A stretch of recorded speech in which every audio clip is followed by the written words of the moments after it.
step into the haunted halls of Spooky School.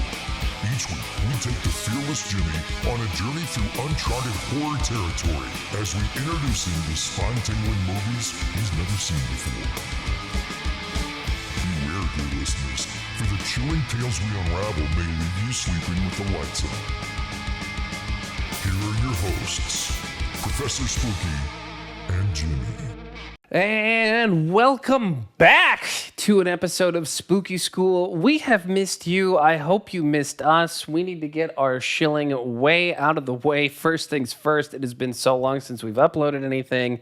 I am here on my hands and knees begging and pleading, please like the video. We really need that sweet, sweet algo boost. Tell us, have you missed us? We've missed you. We've been gone for so long, and it's 100% my fault. Don't worry. I was out in Europe, and then I was out in New England, and I was out living life, and now I could really use some podcast sponsors. Yeah, so. you had like a honeymoon, didn't you?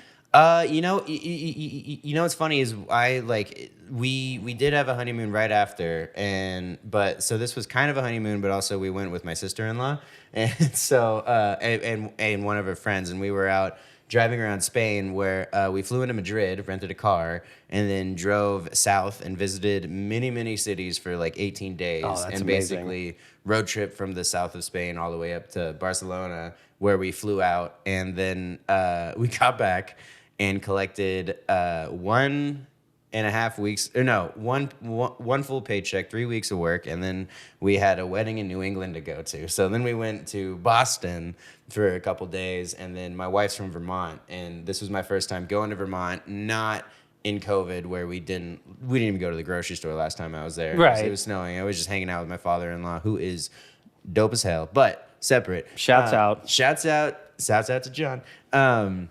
But so I saw Vermont and a little New Hampshire and Massachusetts, and so I saw the world, and it was awesome. And all right. But now it is like it did exactly what vacation should do, where it's like as soon as I got back, neither of those vacations were like restful vacations. It was like not go either, but it was like go and just like see stuff and do stuff and everything. And like the second we landed back in Seattle, I popped up my laptop and just started recording stuff, because I was like, it's work time now. It's like work time. I've not worked for long enough. Let's get some songs out there for the world and sing about how cool cop bars in Boston are. So Yeah, but that's the fun kind of work, though, right? Is being able to do creative stuff. Right, exactly. Not to mention my actual job that I did have to go back, and then, of course, because I was gone for so long, we are like so insanely slammed right now that the first week I got back from Boston, pulled overtime by Thursday.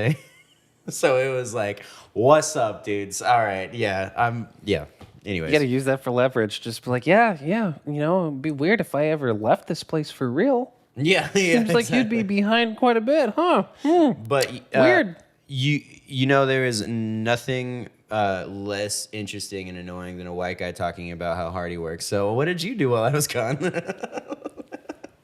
I also worked hard. I worked so fucking hard, dude. Nah, I'm working hard on this content game, baby. Yeah. I'm streaming again, so twitch.tv/#spooky. Check it out. He's it out. fantastic. He did death metal covers of Backstreet Boys. Backstreet Boys. Yeah. Yeah. And it was awesome. So Thank you. And then I was on 2 different podcasts while you were gone. Oh, you slept. I know. All right. Can you blame me? My husband went away on vacation, and there's just 2 studs that moved in next door. I cannot blame you at all. Obviously, they cleaned your pipes. And, I got spit roasted. Yeah, it was great. I appeared on Screaming Through the Ages. Cool. And we did a podcast that was like so fun, because all we talked about was retro horror games. Specifically like the PS1 era, right? Yeah.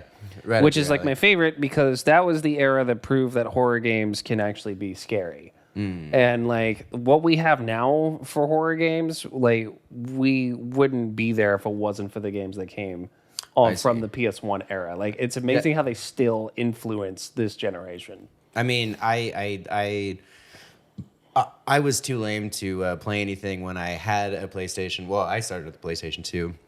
Based. A little bit younger. Not Gen Z, don't worry, but a little bit younger. So PlayStation 2 was the absolute peak for me. But yeah, I had friends that were cooler than me and played the Resident Evils and everything, and I didn't get into that till way later because I was too terrified when my first favorite horror game came out, which is Shadow the Hedgehog. Oh yeah, the Yeah. best.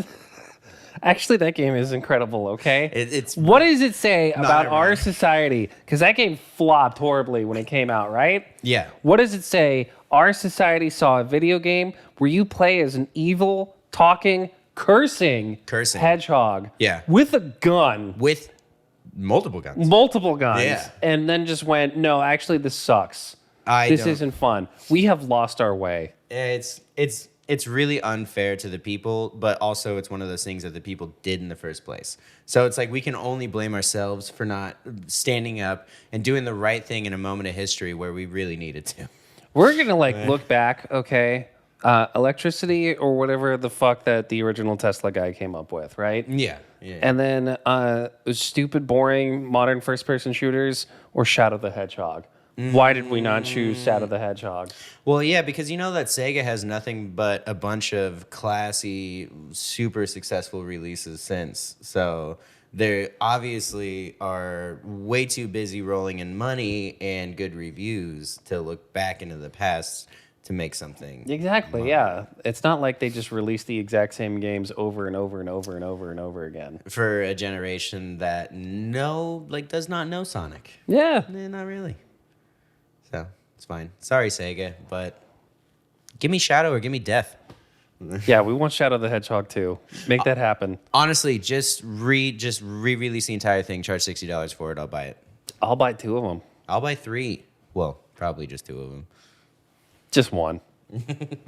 Let's be honest. All right, depending on. Okay, I won't even buy it. I'll just pirate it off the internet. I mean, yeah. Well, I guess we could do that with the old one if we really want. Yeah, I can show you how to do that too. Sega, don't bother. Don't It's even fine. bother. It's fine. We got this, actually. And then I was also on Let's Talk Horror, which is a podcast based out in the UK. Whoa. So that was really fun getting to be a part of that. Did you fly first class? I called him on Zoom. Yeah. But it was cool. We got to talk about how interesting it was that the internet has made it so possible that people from different sides of the world can get together and talk about how much they love the genre. And we talked about one of my favorite horror comedies, which is Elvira, Mistress of the Dark. I love that movie. I actually recently watched that. Recently, as in the last couple of months. I found it on Tubi or something, and I just needed something to fall asleep to. And that was my first Elvira movie, and I was I've been hooked ever since. I mean, The host was gracious, had to put up with me. He did tell me to stop barking, yeah. but it was just 3 hours of me going. I just can't help it, whenever I see Elvira, it's just that dog in me comes out. Well, there's also kind of that nationalistic duty when you appear anywhere in the UK to assert dominance, just like a dog. So it's where's your fucking tea? I'm throwing it. That was actually my biggest regret when I was in Boston, is I didn't throw tea into the harbor. But I did have a funny moment where some dude came up to me and off the bat knew that I was a tourist, and he's like, "Oh yeah, what are you doing?" I was drinking a beer at a bar, and he's like, "Oh yeah. So how long are you here for? And what are you doing?" And I was like, "Well, tomorrow I'm going into downtown Boston. I'm throwing tea in the harbor." And he's like, and just walked away from And me. just walked away. And I was like, "Come on, man. You're a city with some cooler history." That was probably the 19th time he'd heard that joke that day. But it wasn't a joke. I wanted to do it. Did you though? I did. I just okay. got too high before I rode the subway and I forgot to bring tea. Oh, so you didn't? No, I didn't. I legitimately wanted to, and now I'm gonna have to go back to Boston to make myself not a liar. Because currently I'm a liar. to that We guy. could look up plane tickets right now and go there. I'm out of money. Please sponsor us. Yeah. What's up, Huel? Yeah. DraftKings. I'll do some sports betting. Sports betting is why I'm in the fucking problems that I'm in now. So, just kidding. Yeah. All right. When it comes to gambling, there's no such thing as losing.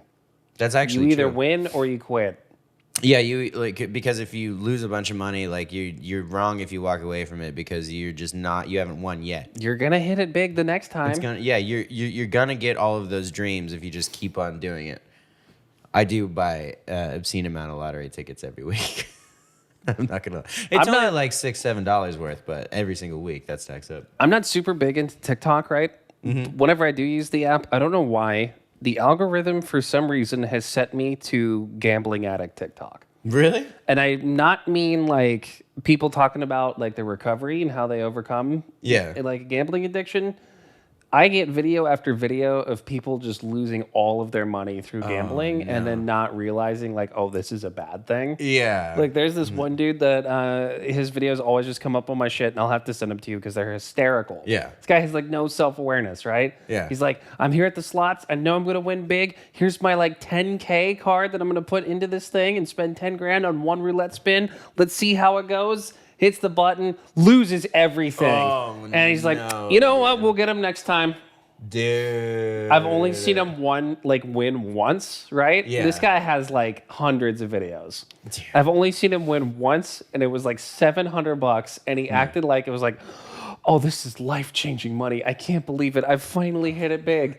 And keep in mind, he probably spent like $20,000 or $30,000. Jesus, absolute Christ. Okay, so that I'll share not necessarily a low point, but at a point where Jimmy did not look good. Oh no! All right? So I have some really good friends that live down in Vegas. They'll probably be on the podcast at some point because they're also huge horror fans. And I go down and visit them from time to time. And this was a time where I did not bring my wife. I just went down for like a couple of days. Mistake number one. Yeah, I know. Yeah, I should have. But I had kind of a later afternoon flight. You always have to do it because you're hungover as hell. And so I show up at the airport hours early because I'm that guy. And so I got like 3 hours to kill. And in the Vegas airport, they have slots everywhere. And so I sat down at a little slot machine where it was like $1 per play. And they got all the way up to $180, dude. They got all the and I should have Lost? Well, I should have just drawn out right at that moment like everyone, but instead I was like, I had my little coffee and I was like, oh, hell yeah, dude. I'm on a streak. I'm going hard. And in a matter of like 15 minutes, I lost it all. And then I went to, I did the total addict move of like, oh, it's fine. I'll just go get more money. Where's the closest ATM? And I got up, got another $40, and I was like, I was on fire before. I'll do it again. And then I put the other 40 in, lost it even quicker. And then right at the end of it, I stand up and my fucking Starbucks coffee just spills everywhere. And there's the old lady who like handed out the cash from the vouchers was just looking at me just like, ugh. And I was like, and she probably sees the worst of the worst. Oh, being at yeah. the Vegas, and she gave that look to me, and that was a big like, oh, I should probably get my shit together look. And that was 2 years ago. Barely got it together since, but it's a good. Congrats on being clean 2 years now. Yeah. I've actually. No, I have gambled since then, but I only lost $20. 5-game parlay, only lost one game. Still zero money, but what are we doing? But with our sponsor, DraftKings, you could win big. Just kidding. Please sponsor us, though, for real. Yeah, that'd be cool. DraftKings, actually. I'll take, literally, I'll just talk about DraftKings if you give me free bets. These bets aren't free. I owe a lot of bad people a lot of money. Please sponsor us. Are they bad people?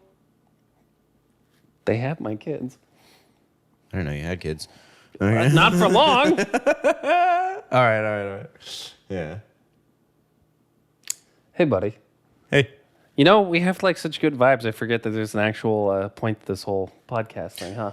There is and there could be, but also like we just haven't seen each other in so long. We had a nice walk around your new apartment complex, and it's so nice that so like these podcasts are gonna really just be a side to us working out at midnight now because that gym is so freaking And nice. then soaking in the jacuzzi later on. God, yeah, definitely. Which we're definitely gonna have to podcast from the hot tub here pretty soon. Not Obviously. to brag that I have a hot tub or anything, but I got the only waterproof Max, so it's gonna be good.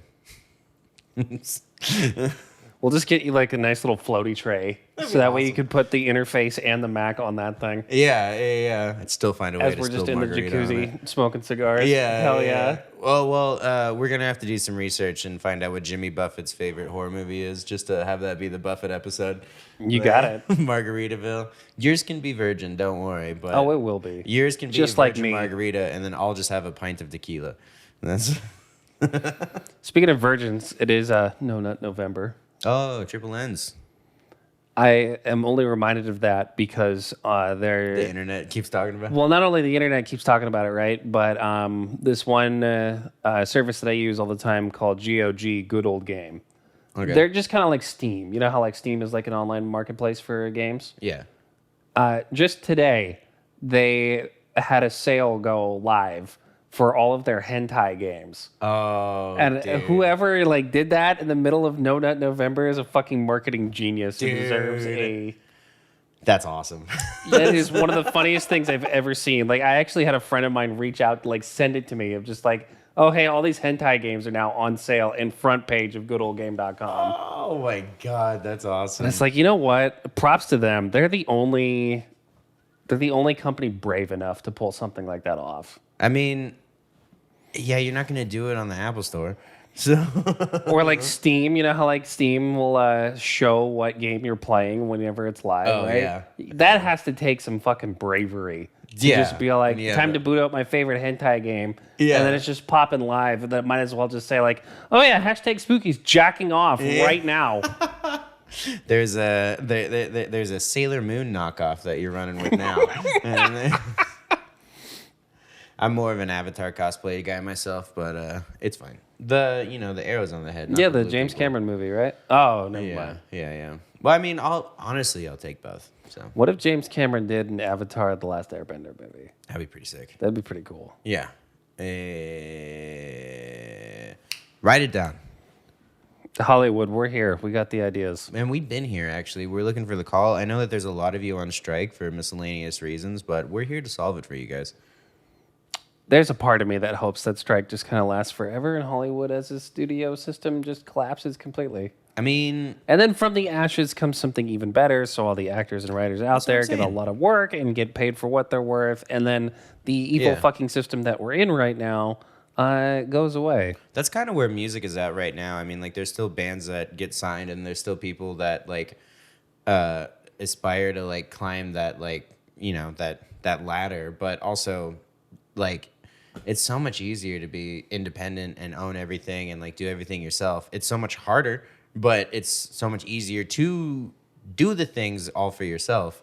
And so it's just like that's some of my favorite bands and people that also work on it. It's just like inspiring to watch them, and it like, especially whenever people like come up to me and they're like, how do you get in a band or do whatever? And it's like, you spend a bunch of money on a laptop and learn how to program stuff, or not like program drums, not program like actual programs, but it's Yeah, you have to learn C# if you want to be in a band, yeah. which I'm pretty sure isn't even a real programming language. I don't fucking know. Yeah. But yeah, no, it's cool, and because of that, like I mean, obviously movies take way more money than albums, but Just a little bit. just yeah. a little bit, yeah. But it's still, both are in the tens of thousands, So it's but movies, it's just a little bit more. But either way, I do think that could be a very, very good future for the future of entertainment. Is just how, like, watching these kind of like these studio movies, these repetitive natures kind of fall by the wayside, and hopefully we can get some like new things into movie theaters, and then people would actually go to movie theaters more because but I'm not going to solve it. We're not gonna solve it, and we'll see what happens. Like, I don't know. Like, there's still great stuff out there. It's just it takes a little bit of effort to find with music and with movies, right? Oh, definitely. Like, really good movies now are on all sorts of streaming platforms. And like, depending, it doesn't even matter like what your taste is. There is something out there made specifically for you, Definitely. movie wise, and it's the same with music too. I hear like a lot of boomers all the time, always going like, there's no good music anymore. Where do people find music? Where? And it's And then guess what? Bandcamp.com. Yeah. You go to the front page, you scroll down to your favorite genre, you Yeah. click that, and then you have infinite selection to go through. Well, not only that, but those boomers, they manifested Greta Van Fleet. So now there is. Oh yeah, music rock and for roll them. is back, baby. Yeah, exactly. It's like, no, for you guys complaining, now they're playing fucking Climate Pledge. Like, it is. Yeah, Congratulations. That's awesome. Like it took Greta Van Fleet. My favorite 3 band. years. Took Queens of the Stone Age 25, but it's fine. Queens of the what doesn't matter to me because they don't sound a fucking thing like Led Zeppelin. No. Unlike my favorite band, Greta Van Fleet. Which sounds a lot like them, but they're not inspired by. Don't worry. Don't worry, they're not. No. Complete happens. Just like that one Jimmy Page guy when he started Led Zeppelin, inspired by music made by a bunch of black people, but not really. So don't worry. He don't worry didn't about it. steal their sound We're not. and then make a career based off that or anything, you know? No. No one ever writes anything original, so it's fine. But Yeah, it's fine. No. Well, if we're talking about originality, we'll talk about probably the most original take that happens in like a 30-year span about the concept of zombies. I'm going to teach you how to do a proper segue. Are Okay. you ready? Yeah. We talk about music. We talk about movies, right? Do you feel like there's some sort of correlation between punk rock and horror movies? Absolutely. Horror is definitely the punk rock genre. I feel that way Yeah. a lot too. Especially like it's hard not to be into both heavy metal and horror movies. But the Yeah. attitude, the spirit of punk rock is in a lot of these really early horror films, right? Especially in the movie we're going to talk about today. I feel like is the most punk rock movie ever made. Quite possibly. George A. Romero's Night of the Living Dead. Night of the Living Dead. We are on season 3 of this podcast. Can you believe that? We've German had 3. 3. It's because I'm a real German. I'm not going to get shot, unlike that one guy from Inglourious Bastards. Ah, look at that. Yeah. I die immediately. Well, I'm so used to Obviously. squeezing yeah. the trigger. That's why I'm going like this all the time, right? Yeah. And what the fuck were we talking about? Punk rock. 3 seasons of this, right? Uh-huh. And now we are on, out of all the monsters, my favorite one, zombies. Zombies. And I know it can be, people hear the term zombie now and they kind of groan of just like, holy fuck. Because we did go through a wave where everything was zombies. I mean, And we're still definitely feeling the zombie fatigue on that, right? how many spin-offs and regular seasons of Walking Dead were there? Too many. Too many, yeah. Way too many. I had friends that were really, really into it, and they say like, "Oh yeah, you should totally get into it. It like the series is like really, really good." But it's kind of the same thing as like The Wire. If I don't watch it, and like same with Game of Thrones and just all these shows where it's like, nice, you're telling me to get into a show that's at like 7 seasons. Okay, Game of Thrones and the other show that you mentioned, The Wire, The Wire. right? That's like classic television. That's like must-watch TV. It's like Yeah. having a friend telling you like, "Oh, Breaking Bad is great," right? Right. She To got me, through The 3 Walking seasons, but- Dead is kind of like when my mom tries to tell me that Days of Our Lives is such an amazing show and I should get into it. Yeah. I'm like, thanks, Mom. I'll totally watch a soap opera. Yeah, Great yeah. idea. There's nothing I want to do with my night more than Days of Our Lives, Mom. Exactly. Yeah. But like, like I could go on a huge tangent on that one, right? Because like, Walking Dead got popular, everybody tried to make a zombie thing, and that just became its own fad. But I feel like that is just like the absolute literal tip of the iceberg when it comes to all things zombie. Zombie. I don't know why exactly it is my favorite monster, just concept, right? But ever since I was a kid, I would just hunt down as many zombie movies as I possibly could Yeah. and try to watch all of them because the idea of these creatures coming back from the dead, flesh-eating monsters, right? Yeah. When we look back at just like creatures, things that we're afraid of, right? It is humanity losing its spot in the, not just like the food chain, but just in general of nature, right? Its spot in nature and being eaten. Yeah. We're afraid of vampires because they eat us. We're afraid of giant cave monsters because they eat us. We're afraid of actual mountain lions that are real and bears because they eat us. Because they eat us. Yeah. Zombies eat us. Same deal. Same deal. Now, do you like the like? Do you have a favorite individual like look of a zombie, look and feel of the whatever, or do you are you speaking more in terms of like the hive mind of zombies as a whole, of like that horde of just horror? I think it's both because like a really good hive mind zombie movie has been done before, And when it is that concept, it's like very fresh and original, right? To me, I love the classic, like George A. Romero zombie, Yeah. which was when you die, it doesn't matter how you die, but when the person die, your body comes back to life as an unstoppable killing machine. Another round. Not done yet. Not done yet. I'm here to fuck shit up. Yeah, it went from the Allies to the Axis, dude. What are we doing? Exactly. And so that's like my favorite type of zombie. And like, I don't care if it's like the fast zombie or the slow zombie, right? Then there's obviously like, the viral outbreak, kind of like in 28 Days Later, or like Resident Evil also is from a virus, right? That Evil. to me is being very, very specific, nitpicky. The concept of like a virus breaking out and then everybody catching that it's a little less scary than this natural occurrence of you have no control over this. You die and then you come back to life. That's a good point. Yeah. Also, come on, we all know that if there was ever a major like viral outbreak, our world governments would come together and figure out a way to contain that instantly. It would really be nothing but harmony, really. What? Oh, man.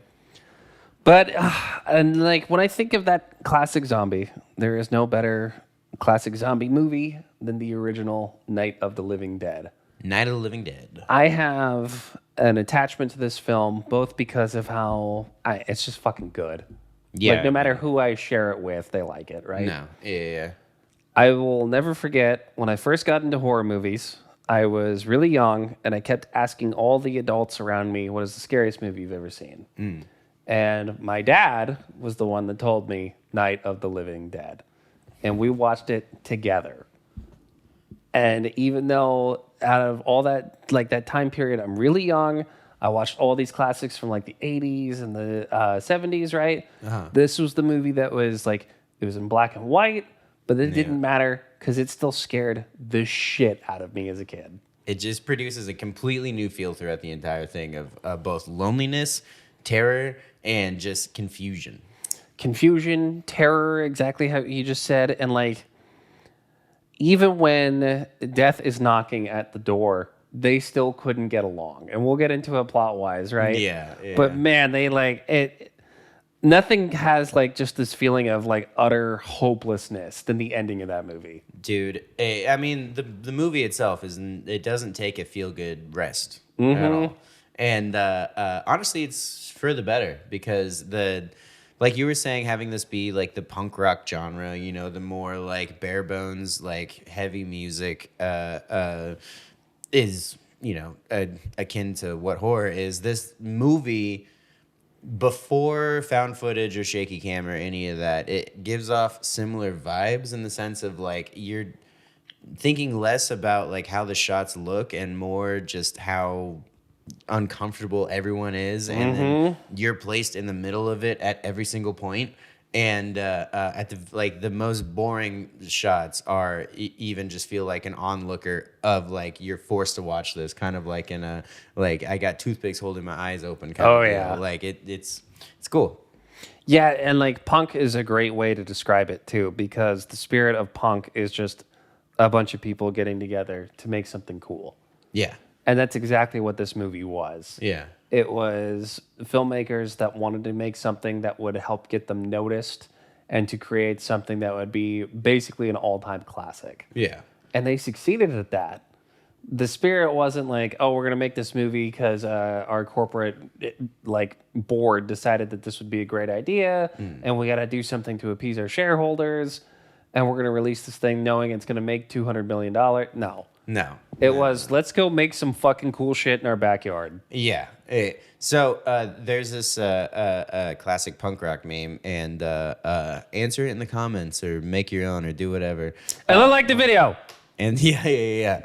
But you don't have to answer it now, but just have this going around your brain just in case you come up with an answer by the end of it. But now I'm sure I'll fuck up the original meme somehow. But the essence is punk rock is made up of a solid bass player, a terrible guitar player, some dude that they just handed a mic to for vocals, and the greatest drummer you've ever seen. So who would those 4 people be in the Night of the Living Dead movie? Whether it's directors, producers, obviously there's very few in this like low budget between like both like actors and like characters inside of the movie. So you think about that, write it in the comments, see if you got your thing. But I mean, obviously the greatest drummer that you've ever seen is going to be George A. Romero. But I disagree. oh, this is fun. I would say that George A. Romero is the solid bass player. Okay. And I would say that the drummer, the greatest drummer ever, is the lead actor who played Ben, whose name I totally remember, but I'm just quizzing you because I'm a teacher, remember? So pop quiz, what's the actor's name? It is Stephen Dwayne Jones. It's not Stephen Dwayne Jones. It's regular Dwayne Jones. regular Dwayne Jones. Yeah, His not brother is Stephen Dwayne Jones. Yeah. And they're twins, so it's easy to get them confused. Yeah.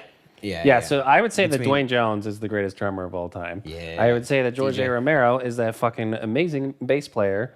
The woman who plays the lead, God bless her heart, she definitely is the lady they just gave a microphone to.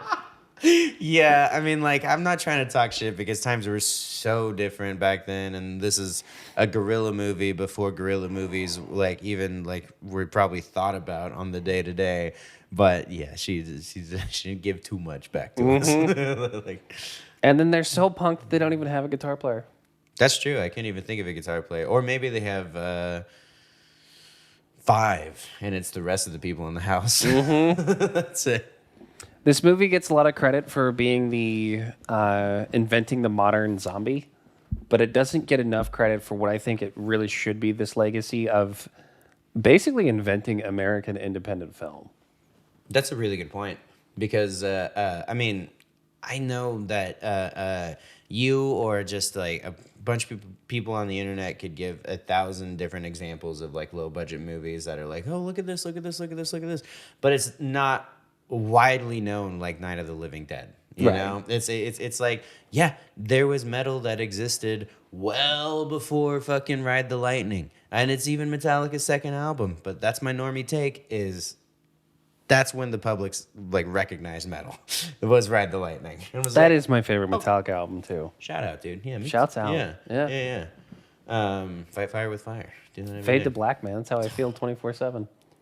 Dude, I love that song so much. When I was a kid, I drove down to New Mexico to visit It was like my grandmother's funeral and great grandmother, or great grandfather. I forget which one, but I listened to that song on repeat going through the like the Utah mountains.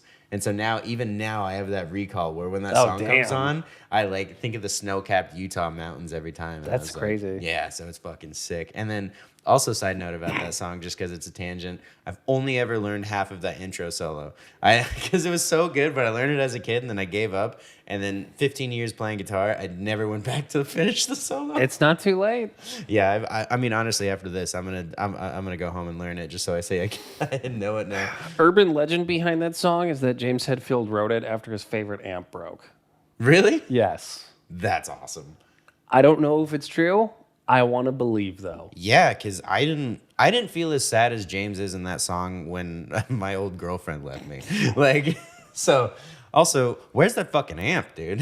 Let's It's hear it. gone. Yeah, that's awesome, dude. But yeah, George A. Romero's Night of the Living Dead. Night of the Living Dead. Pretty good movie. It's pretty all right. I'll give it a solid 10 out of 10. Yeah, it has some flaws, but I feel like it's Sure. one of those movies where, like, if you really want to like break it down, the flaws are just like nitpicks. And if you're looking at Yeah. the overall big picture, it really is one of those movies that you can just put on anytime, watch it, and enjoy it. And then have fun. Mm-hmm. And have fun while doing it. Yeah, I'll give it a 10 out of 10, but it's a 10 out of 10 is a Jimmy rating. It's not Roger Ebert, all right? 10 out of 10 does not mean that it's a flawless movie. A 10 out of 10 means you're having a good time throughout the entire time. Roger Ebert actually has my favorite review Of this movie? of Night of the Living Dead. Oh, yeah? Do you have it? I can look it up right now. Cool. But it is, he doesn't just describe the movie, he describes the viewing experience of what it was like being in the theater as this movie played. You're listening to the Spooky School Podcast. Be sure to leave the video a like, as it really helps out the channel. Subscribe for weekly podcasts delivered to your inbox every Friday. Now let's get back to the show. So this is from Roger Ebert's website. This is the very last paragraph, but this is the one part of his review that really stuck out to me because it puts me in the theater. This is as good as it's going to get of a bunch of people seeing this movie for the first time under the context of this movie coming out. So in the final paragraph, he writes, "The kids in the audience were stunned. There was almost complete silence.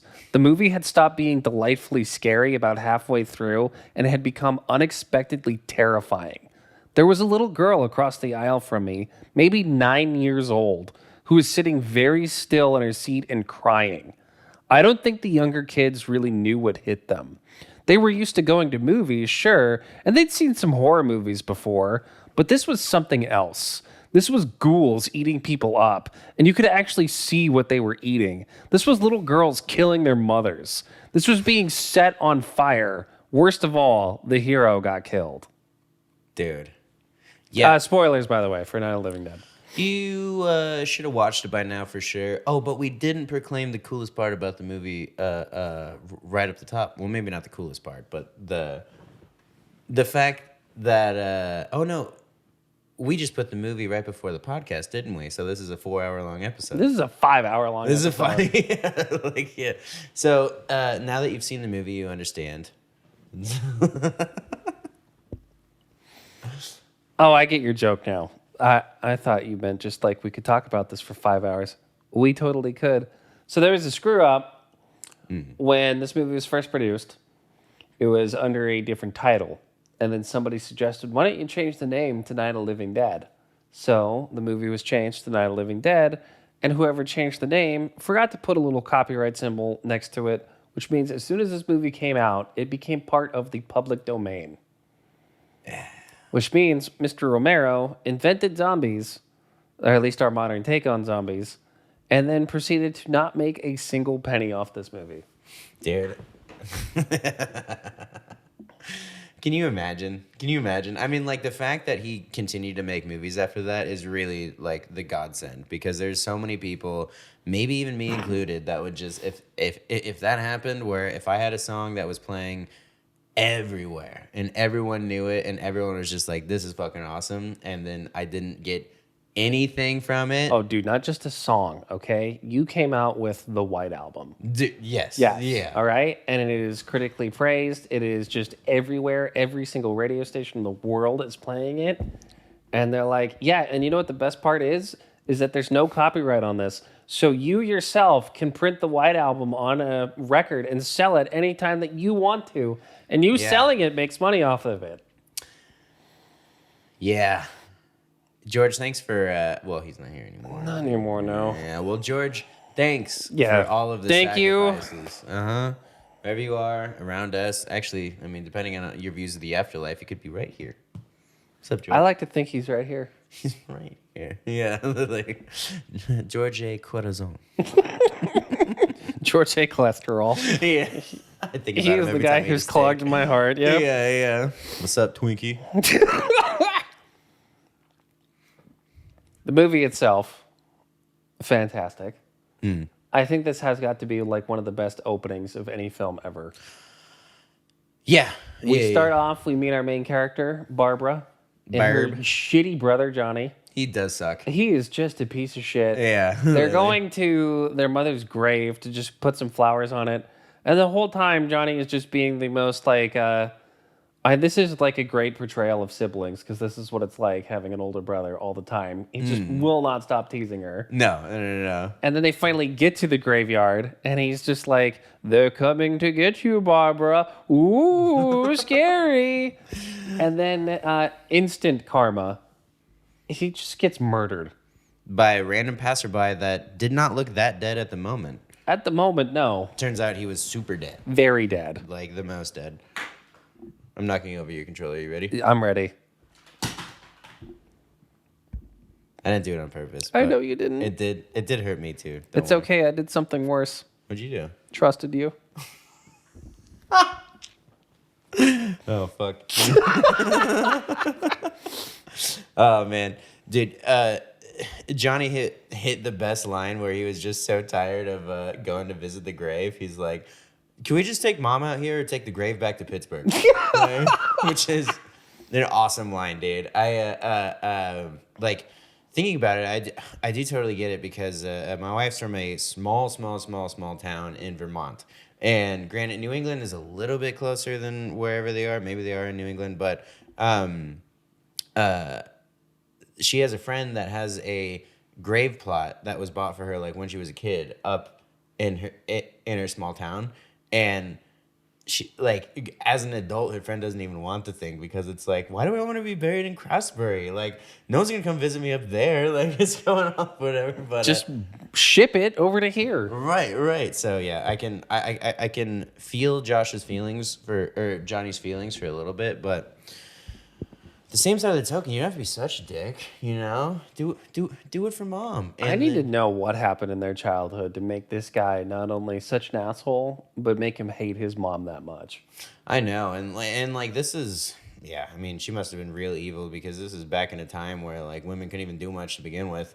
There's no credit cards. He's or bank driving accounts. because she can't legally have a driver's license. Yeah, the movie's 1968, so Yep. it's a different world. Yeah, what year could women get bank accounts again? I think it was, well, it's funny. I just saw a meme on this today. I think it was 74, 75 for credit cards. And then when could women get bank accounts? It's 1974. Oh my it's the God.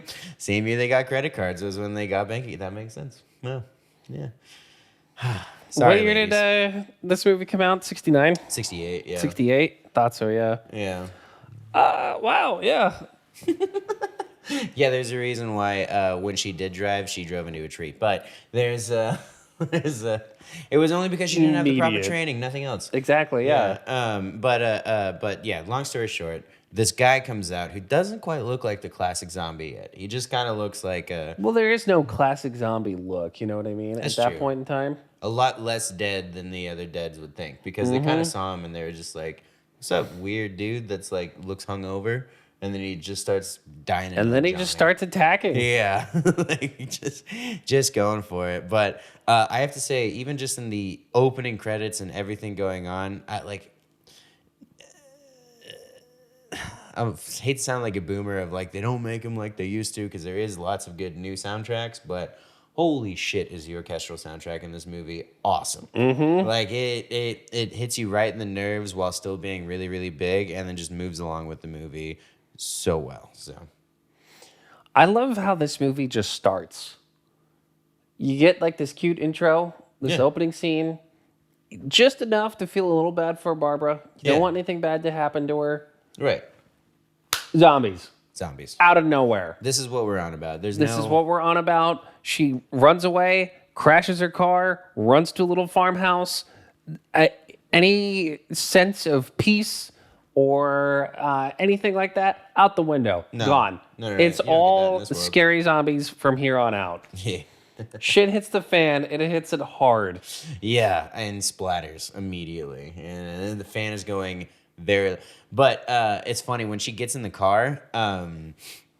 I guess someone accidentally hit the car, and they were borrowing like someone's mom's car for filming. And so when she That gets is in the car, most guerrilla indie filmmaker thing ever. Literally. Mom, can I borrow your car for my movie? yeah, and so someone accidentally put like a huge dent in the car, so they had to write in her going off the road into a tree just so they could come back and be like, "We didn't know that this was in the script, but sorry, your car is on Sorry, there." Mom. Yeah, yeah.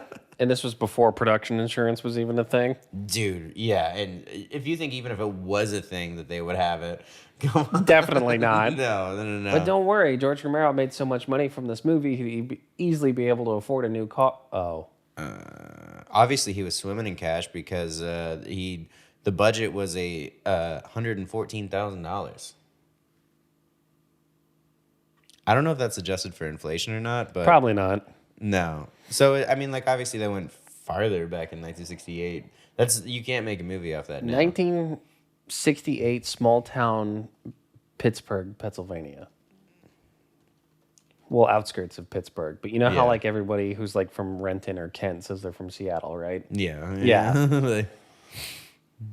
I'm gonna look up the what is it? Inflation calculator.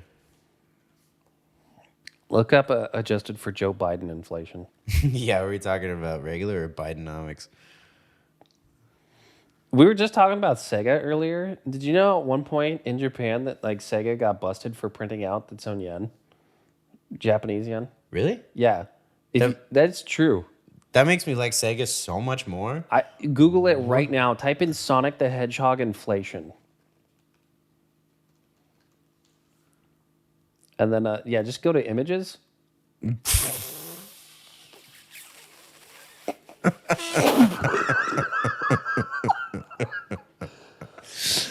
What the fuck? What were we talking I about? didn't know he was related to Snorlax. Okay, so it's still Fucking got him. yeah, you did. Yeah. I was like that. That's almost as good as a D's nuts. I mean, it's still no money for a movie nowadays, but adjusted for inflation, it's $992,000. So just under $1 Jeez. million. Yeah. Well, and also that was the start of 2023, so we'll see. It's probably gonna be like 1.5 by the end of the year. 7.9. Yeah. Yeah. Anyways, economics. Trillion. What's up? That's why you guys are here. But where were we talking about? What were we talking about? What were we Why do talking you have a tab open of Sonic the Hedgehog inflation art? Why do you have a cock pump over there? I'm just joking. It's not for my cock. It's to pump me so I inflate. You're supposed to put it on the other end, dude. Not I want to know, man, how that even starts. You're playing Sonic one day and you're like, dude, what if this guy was round he does way too much like a cardio. balloon? And why do I want to jack off to that idea? What were we fucking talking about? Oh, yeah, Night of the Living Dead. of the Living Dead. Fantastic movie. 1968. 1968. 1960. Yeah. Only $100,000, a little over for the budget, which is very impressive. Very impressive. Yeah. I mean, having it be the 60s, half of that was probably just on weed and acid, anyways. Probably. Yeah. I'm sure a lot of it went to Barb goes into that house and she's just looking around, right? And there's that shot that lasts for like a split second of that fucking corpse that she finds like ripped to yeah. pieces. Yeah. And it's there.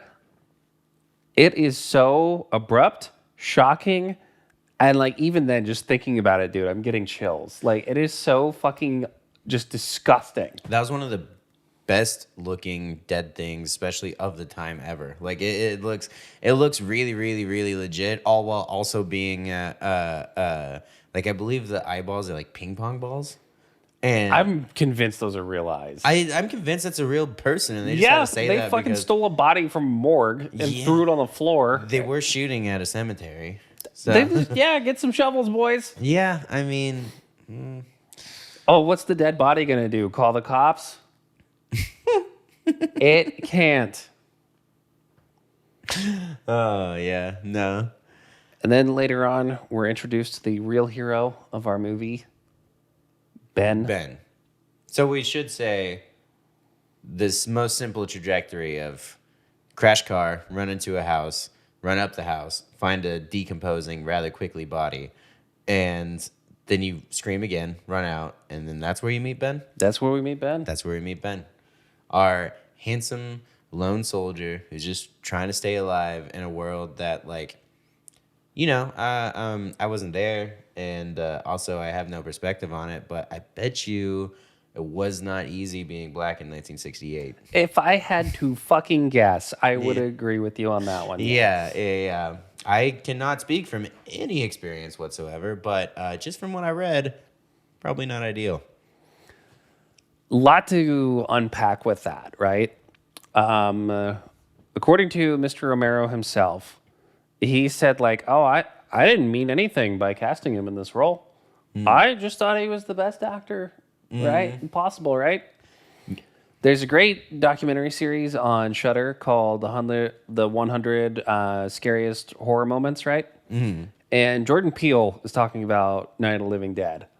And he's like, there is no way that George Romero did not know what he was doing when he casted the lead, Dwayne Johnson. No, that's The Rock. Yeah. Dwayne, what the fuck's his name? I'm so bad at this. It's just Dwayne. It's just Dwayne. Jones. We had Dwayne cast as Ben in that Yeah, movie, yeah. right? Like there was no way he didn't know what he was doing. No, I mean, especially back in the day, I tried to. Here we go. First 10 films to have African American cast, and now it's going way back because those are a bunch of silent films. So no one's ever seen those. Sorry, I'm Nobody talking cares about those. real. Were they even like movies. actual real black people, or are those people in blackface? I didn't want to read into it because I don't know. Because we disavow. That's bad. Yeah. This is like That's not actual. good. Yeah. Yeah. Dwayne Jones is a real black person. He Yes. is. And a really good actor too. Yeah. Well, I can't find the statistical list, but I mean, come on, how many leads even back in 1968 can you think of? And even after a little bit, the consistent joke of like the black character dies first and then or doesn't even have a big part in the thing at all. Yeah, I can't. Again, I haven't have seen to- every movie ever. Again, I have to look that up too. Some fucking rapper, I forget his name, and when I say Ice-T. that, I don't mean that as in Ice-T. like not Ice-T. No, Tech Nine. it was one of those like 90s rappers that was like a come and go kind of guy, right? Like only had like 3 hits, and then everybody forgot about him. Usher. It's like LL Cool J or some shit. Oh yeah. I forget which movie, but I swear to heck, it was either like LL Cool J or just some flavor of the month fucking rapper from the 90s. And that character was the very first black person to live throughout the entire film. Oh, are you talking about was that Ice Cube and Anaconda? No. Oh, okay.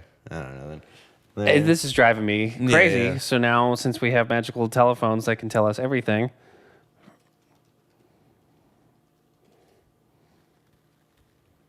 A history of black characters surviving in horror movies. 1980s, The Thing. That's not true. And no one lives in that movie. nobody lives in that Yeah. movie. Nobody wanted to live in that movie. I have not seen The Dream Warriors or Nightmare on Elm Street 3. Either of those. Those are good. Do you remember a black dude being there till the end? I'm pretty sure no. Yeah. Well, here, I might be right. Anaconda, Deep Blue Sea, and I Still Know What You Did Last Summer. I've also not seen any of those, but... Okay, maybe I just fell for an internet meme. Did you fall for one of those memes? I think I fell for some misinfo. Because I think I was right now. Ice Cube and Anaconda. I fucking rule. Okay, well, Ice Cube obviously isn't a flavor of the month rapper. No, it's fucking Ice Cube. He's gone on to do fantastic You know what? That meme things is like- totally full of shit, anyways, because, like, obviously, wow, I'm an idiot. I'm going to keep this in because I want to show the world that I'm a poser, right? Dawn of the Dead, 1978. Spoilers. Oh, yeah. Yeah. Yeah, we're both Yeah, so idiots. I fucking fell for a meme hardcore. Oh my god. Yeah. I tried to It's be okay, all we're both like dumb. I we tried to be literally all watched Dawn cool. of the Dead last week. So I tried to be all cool and be like, did you know that it actually wasn't until the 1990s that a black guy lived throughout the entire no, This is why- 1978. this is why we all have to get off the internet, dude. You know. Well, research no, is- this is why we also need to just fact check everything that's on the internet because one quick little search and I actually found it. Okay, that's fair. Yeah. You know, it's funny. Speaking about that, so the wife and I are moving down to the old Austins, and you know, just like everywhere, they say like, "Oh, big tech is ruining the vibe of all these cool, weird cities." And I just found this article that said big tech is leaving Austin, and I sent it to my Based. wife. Yeah, I sent it to my wife, and she's like, "That's cool." And then both of us have talked about that. Neither of us have opened up the link to read if like what is happening in the like big tech leaving Austin thing, but both of us just saw it, sent it to each other, and we're just like, oh, nice. Yeah, cool, well, it's a that's- headline from one article. Yeah, so obviously it's gonna be good, and that's how you know we're not very smart people. Not Hence very why smart. we're moving to Texas. Another thing that I will never forget was watching a documentary on the making of Night of the Living Dead. And this ties back into race relations in the U.S. Oh wow. And because this like really showed like how important it really was casting Dwayne for the role of Ben. Dwayne Jones. Yes, not Johnson. There's two different Dwaynes. Yeah. Romero was talking about how he finally had just finished editing the movie, and he took the very first film reel of the film, start to end, threw that into the trunk of his car, and when he turned the radio on, it was the news breaking that Martin Luther King Jr. had died. Oh my God. Yes. Wow. I guess that did happen in that time period. That's insane. And literally just threw it in the car to take to like some movie theater that hopefully will play it. And Hopefully. it's like, that's the sign of the times. I hope we're not in an era like that right now, but we might be. Well, we've made improvements. Yeah, but, you know, yeah, it's good. we got a lot to unlearn. Yeah, it's okay. I'm first to admit that I'm an idiot. So Yeah. yeah, I'm ignorant on a lot of things. I'm a loser, baby. So why don't you kill me? Yeah, But don't really. I like being alive. it's been nice so far. Can you imagine? It's 1968 and you're sitting in a segregated movie theater and you're watching this movie and you see a black man slap a white woman across the face. I mean, half that theater would be cheering.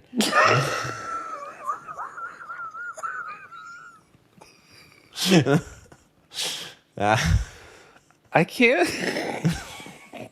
I can't think of another time or another movie where I'd seen both intergender and interracial violence like that. But it was Kinda like refreshing.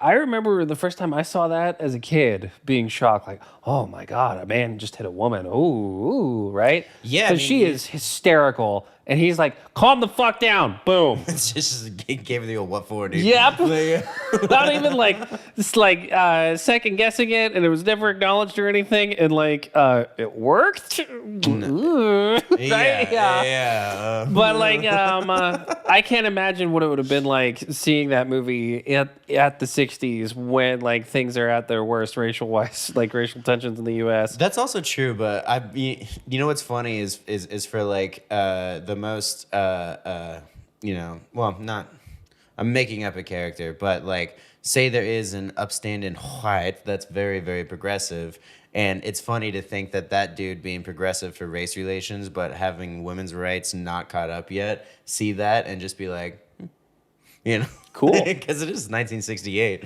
How else are you supposed to calm them down? It's like, Just kidding. Disavow. That's bad. yeah, no, this is a jokey podcast, even Yeah. though we're not comedians, but we like to think we're funny. Not professional comedians. Not yet. I've done one open mic. I got kicked out Yeah, before or after the set. during, Oh, but I didn't even have jokes. I was just reading conspiracy theories off my phone. nice. Yeah. Yeah. How far? There's a different podcast where I show him the conspiracy iceberg. That'd be cool. We'll save that for April Fools. Yeah, exactly. So just kind of getting that out of the way to really plant in all of our listeners' heads that like things, albeit aren't perfect now for obvious reasons, Yeah. they have been a changing. And especially like not only just for sheer production value and just how movies are shot and how like things look and how much special effects have grown and the standards of like the writing that happens in a script, like having all of those change is one thing, and you also have to kind of like put yourself back decades and decades of movie writing to really understand and appreciate this movie in the first place. But it's not something that should be looked over. Of like, also, this is another thing that didn't happen also because of this. It's not just CGI explosions. It's also just people being on screen together. Yeah. And also having more or less lines than the other. That's so. Or being seen as equal. Yeah. And, it's like I said, being from Seattle and being just a nerfed up white guy, I don't have anything that I can say for it really, but just planting the seed into all the listeners' heads that when you do go and watch this movie for free on YouTube or having already seen it at the start of the podcast. Like just another thing to think of when you go back and watch it, or as you reflect on the movie too, because black and white was not a style choice; it was a monetary choice, and like it was old school for a reason. But I don't know if you're as like terminally online as me, right? Where you're kind of exposed to wave after wave of all these creators who complain about how everything is just too woke now. okay, yeah. Can you fucking imagine if YouTube was around in 1968 and this movie comes out and there's Dude. like all those fucking just annoying schlubby dudes who are all like, can you believe it? They put a black eye in a movie? Yeah. Whee! Dude, yeah. I mean, it is crazy because just given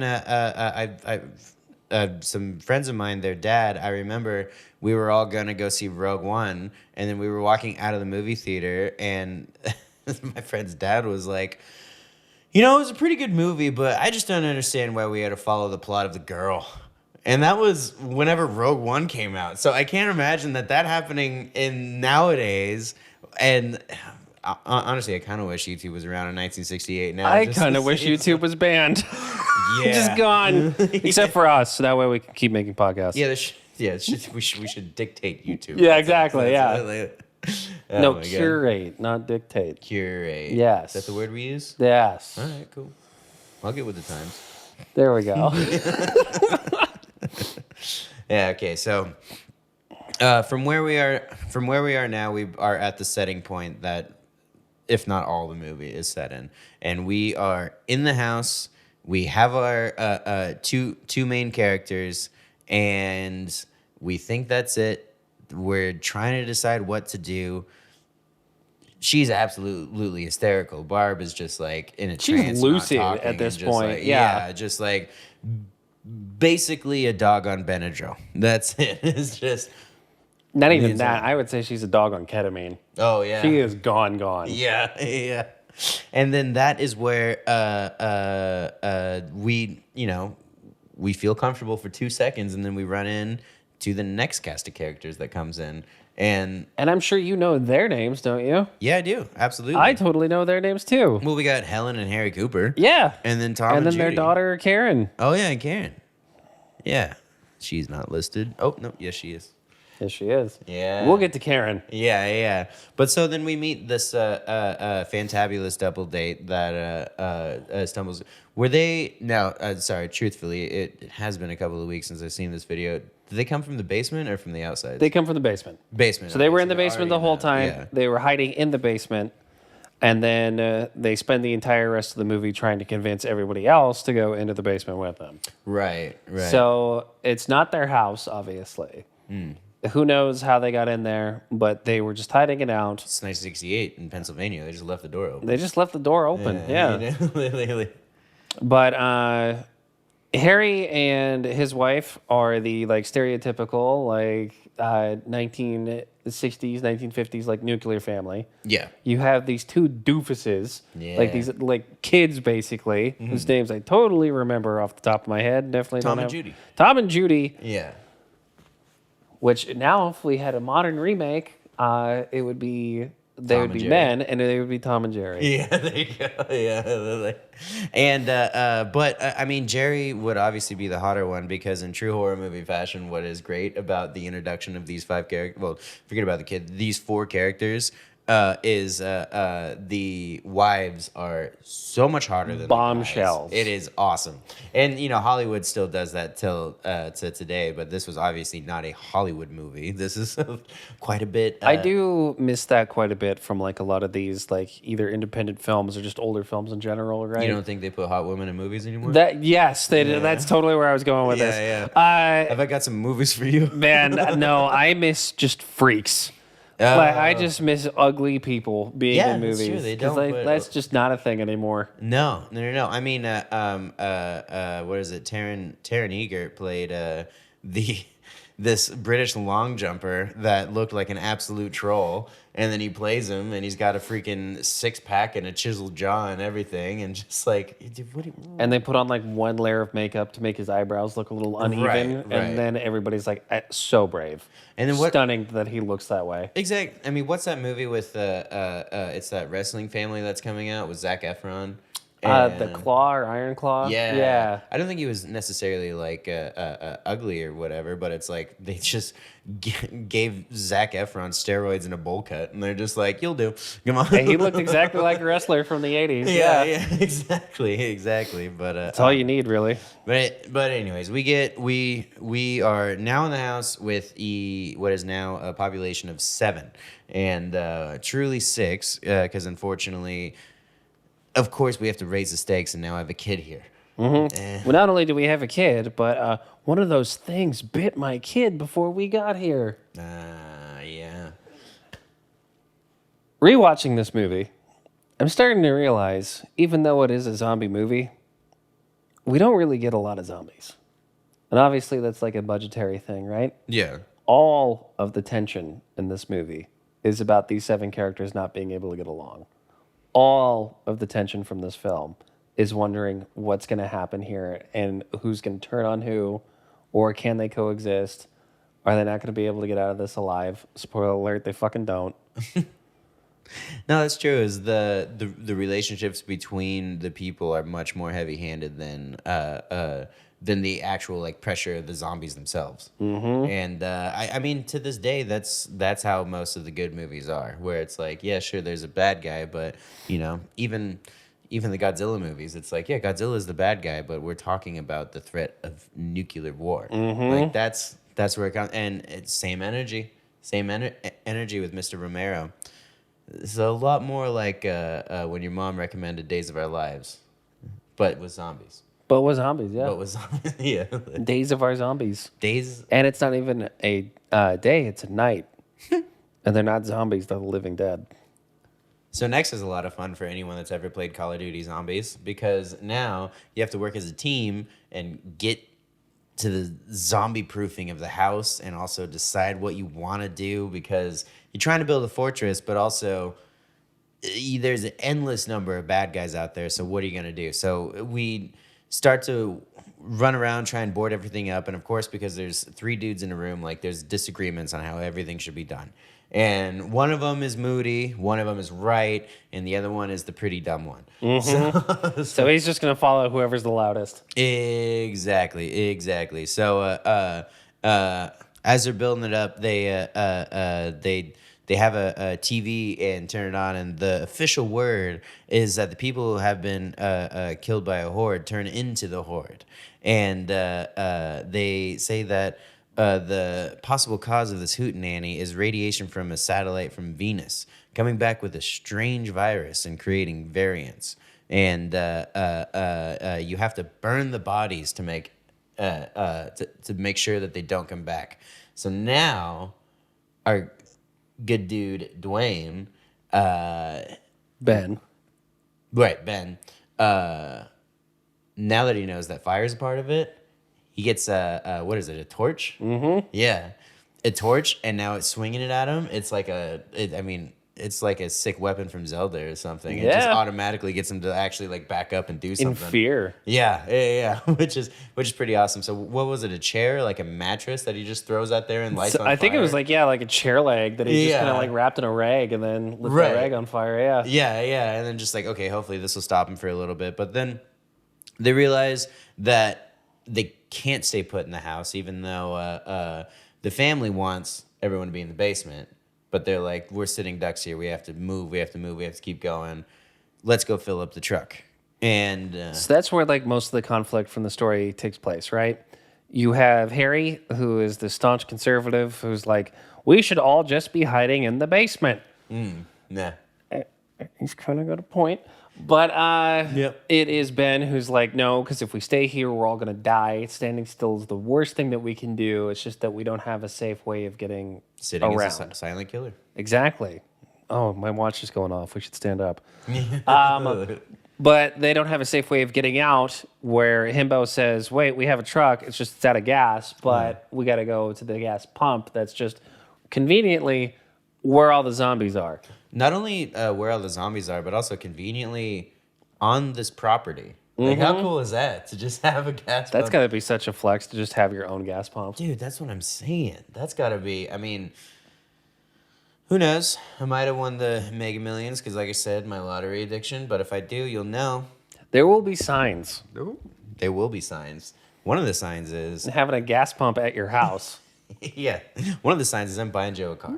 And then, hope you like Teslas that are V8 swapped. So, Tesla body, but with like the most gas guzzling engine possible. exactly. You're going to get 8 miles to the gallon and it's straight pipe. So there's all of the emissions. So it's a Tesla body, but like the engine of a Hummer. Yeah, exactly. And not only is it going to be terrible in gas mileage, but it will also have a conveniently small leak wherever you drive. So you also dirtying up the environment everywhere. I like the environment, by the way. This is a joke, but I fucking hate the environment. Unrelated to everything we were just talking about, right? I mean, it depends on what environment it is. All of it is bad. When's the last time the environment has done anything for us? Tornadoes, floods, tsunamis, Yeah. hurricanes, right? Massive cold, massive heat. Exactly. It's getting hotter every summer and colder every winter. It's definitely the environment's fault. I cannot think of a single fucking thing the environment has ever done for me. And I feel like I'm in an abusive relationship with this planet, and it's fucking gaslighting every single time one of you little fucking hippies tells me I need to do my part for this piece of shit planet. Listen, did we have McDonald's factory farm burgers before we stepped in and did something about it? No. No. We had to deal with this stupid grass-fed regular steak. All right. And now it's great because we can have all of the meat in all of our fast foods be from one single state and just drive it to the corners. Things worked back then.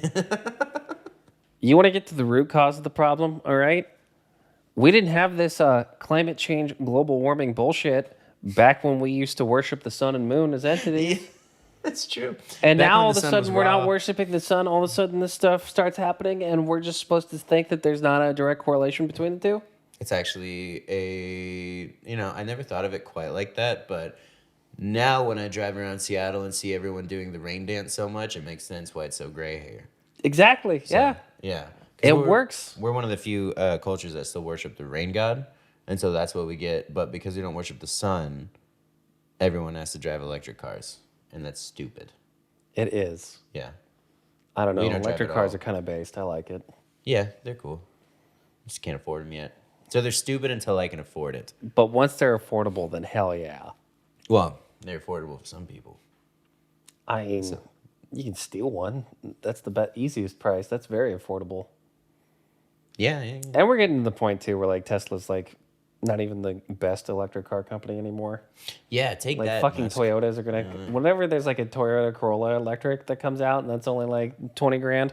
Yeah. It's yeah, over. And then that'll be good. You'll see me in a Nissan Leaf. Yep. Yeah. Fully electric. Yeah. God. How stupid are we? I'm pretty fucking dumb. Yeah. What were we talking about? Night of the Living Dead, 1968. Night Pretty of the good Living Dead, 1968. Yeah.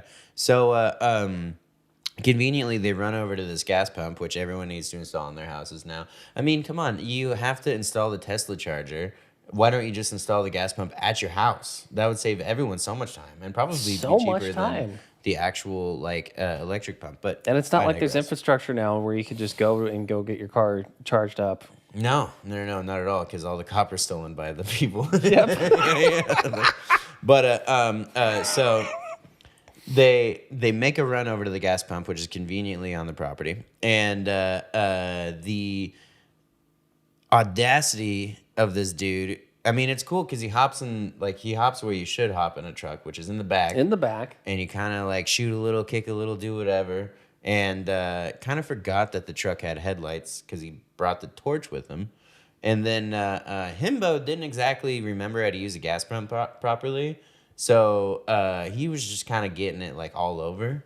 And our boy Ben, he kind of accidentally dropped the torch. Just a little bit. And then the truck just kind of Well, no, because Himbo had the smart idea of like, well, what do I do when food's hot? I blow on it and then it cools down. And so he's like, let's get in the truck and then drive it really fast and it'll be nice and cool. And then Himbo's girl was like, I'm ride or die chick.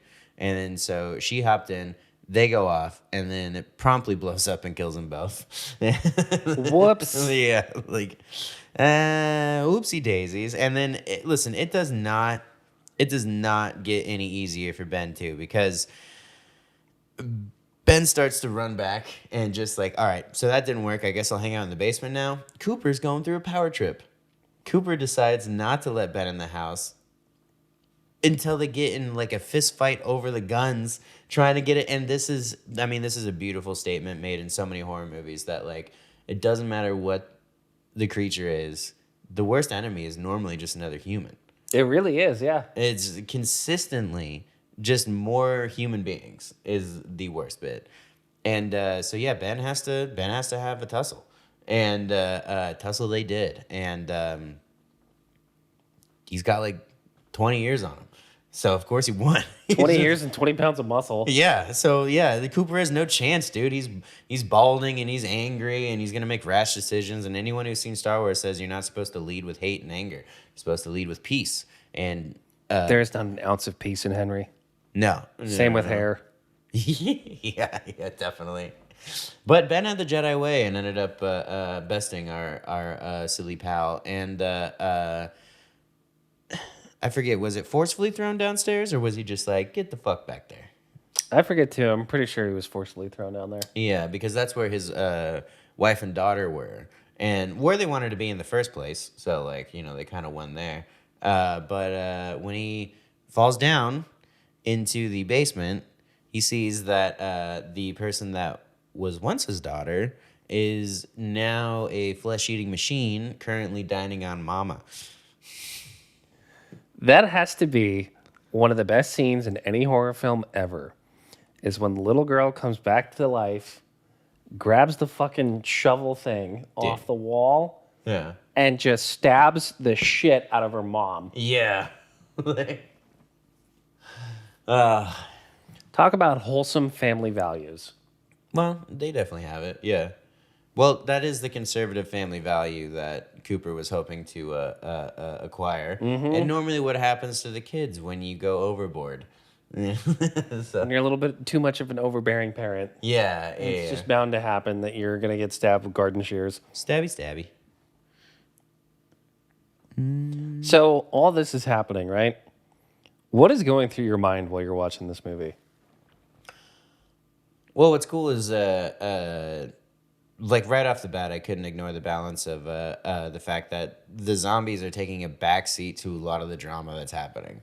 And like the most dramatic thing that happens with the zombies is like a couple of camera cuts where they're gnawing on meat and just like having all the blood. And because it's a black and white movie, side note, all the blood was chocolate syrup. Yummy, yummy. Yummy, so it's all right. And but I mean, first time I watched this, I was more just buy the whole seat, only use the edge was definitely definitely the first viewing of it, because I mean at this point you have no idea what's going on. You don't Right. even know who you like other than Ben. It's probably just Ben because everyone else is either useless or a dick. But Excuse you. Wow. yeah, should have let that one fly. I regret that. That could have been big. Might have another one. I had tacos for lunch, but then again, that was like 5 hours ago. So, but anyways, yeah, I was just on the edge of my seat at this point because obviously Himbo died. He was a preferred character to Coop. And then Coop's going through his own family matters, which is terrifying. And so now we just have this crazy array of drama in the house, so much more drama out of the house, but almost the drama out of the house is easier to deal with than the one in the house, where it's like, in here, there's so many like levels of stupidity. Out there, it's just Flesh-eating monsters, yeah. Let's just try and kill. Where in there, it's like, well, now the flesh-eating monsters are coming back, but. Yeah, that was definitely not necessarily stand up and walk around moment for me, but definitely when the daughter turned, that was one of those like, ooh, it's getting good. All right. Ooh, this is a little spooky. Okay, Ooh, uh-oh. Yeah, I don't want to have kids now. Nope, Yeah, never gonna yeah. happen. Yeah. But let's see.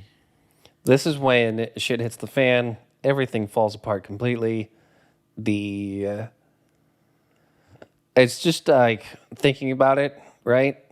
None of their plans worked because remember the tension was, do we stay in the basement or do we board up the house, right? And in a way, they ended up doing both. We had Henry go down to the basement. He met his untimely end. Yeah. Then our two characters are upstairs in the boarded up house, but because now it is completely surrounded and overwhelmed by zombies, all that zombie proofing turned out to be completely fucking useless. Yeah, because zombies may be brainless, but they're not muscleless. Mm-hmm. They have the same muscles as they did when they died, albeit maybe with a little more rigor mortis, but that's about it. Even then, they just seem kind of flexible still, able to break shit apart. Not quite a World War Z zombie, but definitely not a completely useless zombie. And then as everything is going to shit, Barb is standing in front of this group of zombies, and who walks through the door but her brother Johnny? Zombie Johnny. Putting a nice little bow on this story. Yeah. We don't actually see what happens to Barb. I'm going to take a wild guess and say she did not make it out alive. No. I don't think she was one of the zombies that was able to, like, walk afterwards. It was probably one of those, like, oh, my guts are missing and I can drag with my hands. Like, that's probably how Barb ended up. But that was a pretty intense scene as the barricade just kind of got knocked down and then everyone kind of swarmed into Barb. And that's where Ben immediately was like, "Yeah, I'm done with this. I'm running." Bye. Yeah. I'm not gonna try and save you. You were hysterical before, and don't talk at all. Like you're not even the comic relief, so you're definitely getting thrown in. It was very nice knowing you. Yeah. Best of luck. Maybe we'll talk again. Bye, bestie. Yeah. See you on the other side. And then, ironically, he ends up hiding in the basement. How did he deal with the basement situation again? I'm pretty sure he just hides.